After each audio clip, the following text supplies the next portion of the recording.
Les travaux parlementaires vont reprendre dans un peu plus de 2 semaines à Ottawa. Les rencontres précessionnelles des partis qui vont avoir lieu dans les prochains jours pour préparer un automne qui s'annonce assez chargé. Olivier, plusieurs dossiers sur la table du gouvernement Carney. Oui, ça ira assez vite, Marianne. La semaine prochaine, les ministres du gouvernement qui vont se rencontrer. La semaine suivante, ce sera au tour des députés libéraux de se réunir en caucus pour préparer la session parlementaire qui débutera la semaine suivante à partir du 15 septembre, où les parlementaires seront donc de retour à Ottawa pour la reprise des travaux aux communes.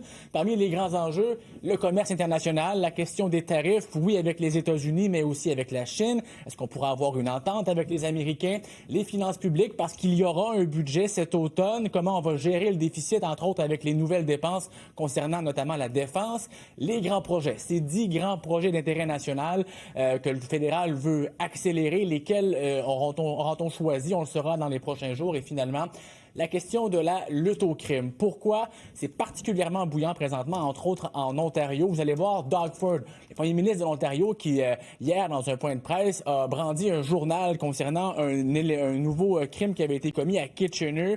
Vous verrez la vidéo. Ce sont des cambrioleurs qui, sans scrupules, remplissent des sacs, même des poches de hockey, de bouteilles de la LCBO. C'est comme la SAQ ici au Québec. Alors, M. Ford qui dit que les criminels s'en foutent maintenant, ils n'ont plus peur et ils pressent le gouvernement d'agir sur la réforme des remises en liberté. On va l'écouter.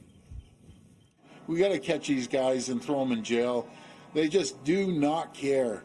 They go in there, they start loading up, and loading up, and I will be all over the Prime Minister about bail reform. Alors, le gouvernement qui doit présenter cet automne un projet de loi sur la restriction des conditions pour la remise en liberté. C'est une promesse de campagne. Il faudra voir jusqu'où ça ira. Ce sera assurément très surveillé, Marianne. Merci, Olivier. Je vous en prie. Au revoir.